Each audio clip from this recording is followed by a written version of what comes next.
మనం వరకు మనం ఒక ఆలోచన లేకపోతే మార్గమే దొరకలేదు. ఈ సందర్భంగా గౌరవ మంత్రి గారు అలాగే మన వ్యవసాయము నానాటికి తిండి పెట్టే రైతే పస్తులతో ఉండే పరిస్థితి ఉంది. దానికి అవగాహనలో మారుతున్న పరిస్థితులు. దానికి కారణాలు ఏంటంటే రైతు కొడుకే వ్యవసాయం చేయడం లేదు, కూలీ కొడుకులకి గిట్టుబాటు రావడం లేదని ఇంకో దగ్గర ఉపాధి జరుపుకునే పరిస్థితి ఉంది. అందువల్ల వ్యవసాయం పైన కానీ 2020 అవ్వచ్చు, 24 అవ్వచ్చు, 2047 అవ్వచ్చు, అన్నం అనేది అవసరం, తిండికి అవసరం. అంటే వ్యవసాయాన్ని ఇవాళ దేశమే కాదు ప్రపంచమే కాదు ముందుగా ఆహార ఉత్పత్తి గురించి ఆలోచించవలసిన అవసరం ఉంది. ఈ విజన్ డాక్యుమెంట్లో ముఖ్యమైన విషయం ఏంటంటే ఆహార సంస్థ ఏదంటే వ్యవసాయాన్ని లాభసాటి చేయాలి. అందువల్ల టెక్నాలజీని ఉపయోగించి కూలీల కొరతను అధిగమించి సాంప్రదాయ పద్ధతులను పక్కన పెట్టి ఇవాళ టెక్నాలజీ అందిపుచ్చుకోవాలి. ఓకే, టెక్నాలజీ అందిపుచ్చుకోవడానికి రాష్ట్ర కేంద్ర ప్రభుత్వాలు సబ్సిడీ రూపేణ ఇవ్వడానికి సిద్ధంగా ఉంటాయి. కానీ ఆ మెకనైజేషన్ కలిపి వాడుకొని దాన్ని ఉపయోగించే స్థితిలో మనం లేము. దానికి కలిపి ఎలాగైతే స్కిల్ డెవలప్మెంట్ ద్వారా ఇండస్ట్రీస్ మనం ప్రమోట్ చేయాలనుకుంటున్నామో మరి అలాగే మెకనైజేషన్ని వాడుకునే విధంగా ట్రైనింగ్ ఇస్తే డోర్ కావచ్చు, డోర్కి ఇప్పటికే ట్రైనింగ్ ఇస్తున్నారు. మనం ఏవైతే చిన్న చిన్న మరి వ్యవసాయ ఇంప్లిమెంట్స్ ఇస్తున్నామో దానిపైన అవగాహన, అలాగే వ్యవసాయం పైన కలిపి సపరేట్గా దాని మీద కలిపి రైతాంగాన్ని కలిపి ఒక మనకు తెలిసిన సాంప్రదాయ వ్యవసాయ పద్ధతి ఒరే వేసేదో అనే మైండ్ సెట్ మారాలంటే రైతుల్ని ఎడ్యుకేట్ చేయాలి. ఫస్ట్ మన జిల్లా వ్యవసాయ రాష్ట్రం కాబట్టి, ఈ జిల్లా కాబట్టి దాని మీద దృష్టి పెట్టవలసిన అవసరం ఉంది.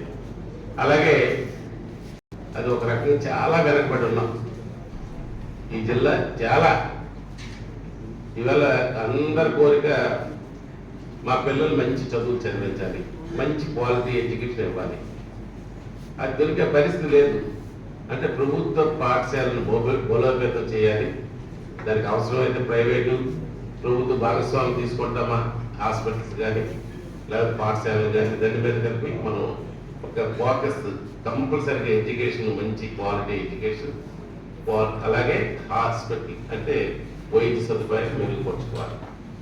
అన్నిటికంటే ఇవాళ ప్రపంచాన్ని అనుకోవాలా, భారతదేశాన్ని అనుకోవాలి, మన శ్రీకాకుళం జిల్లాను అనుకోవాలి.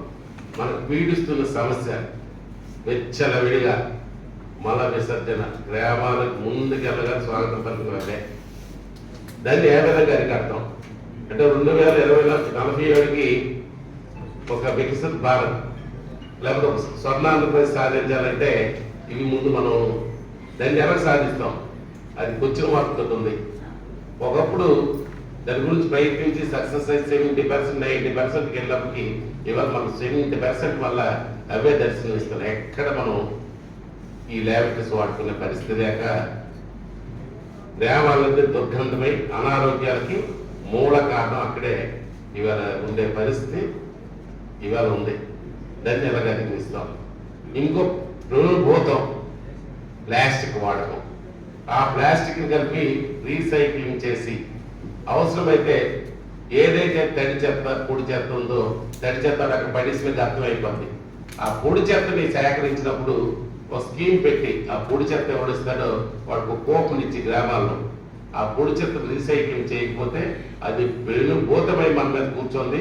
ఇవాళ భారతదేశం కాదు ప్రపంచం ఇవాళ ముందుకెళ్ళాలంటే 2047 డాక్యుమెంట్లో ప్లాస్టిక్ దానిపైన యుద్ధం జరపాలి.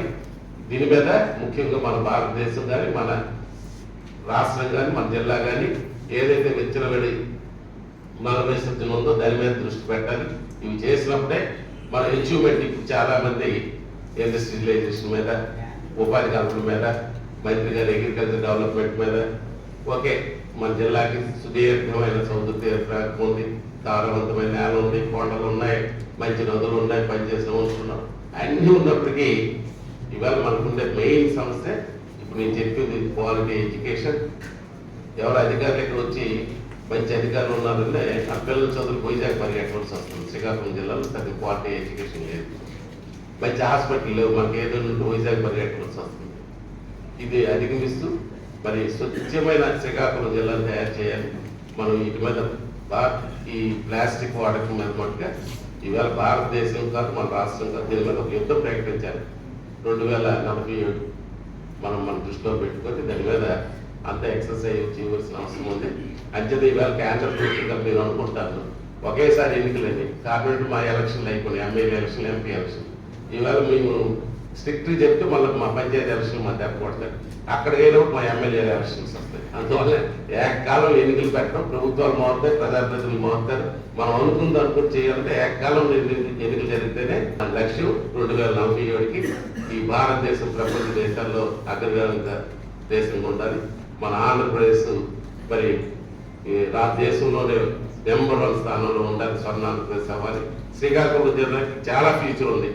గౌరవ మంత్రి గారు చెప్పినట్టు ఇటు మంచి పోర్ట్ వస్తుంది, ఎయిర్పోర్ట్ వస్తుంది, దీని రూపురేఖలు మారిపోతాయి. కానీ మనం ఇవన్నీ ఏవైతే మౌలికమైన ఉన్నాయి సమస్యలు దాన్ని అధిగమించడానికి మనం అందరూ కృషి చేయాలి. వండర్స్ క్రియేట్ చేయగలమన్న విశ్వాసం నాకు పూర్తిగా ఉంది అని తెలియజేస్తూ ఈ అవకాశం ఇచ్చిన మీ అందరికీ నమస్కారాలు తెలియజేస్తూ నేను ముగిస్తున్నాను.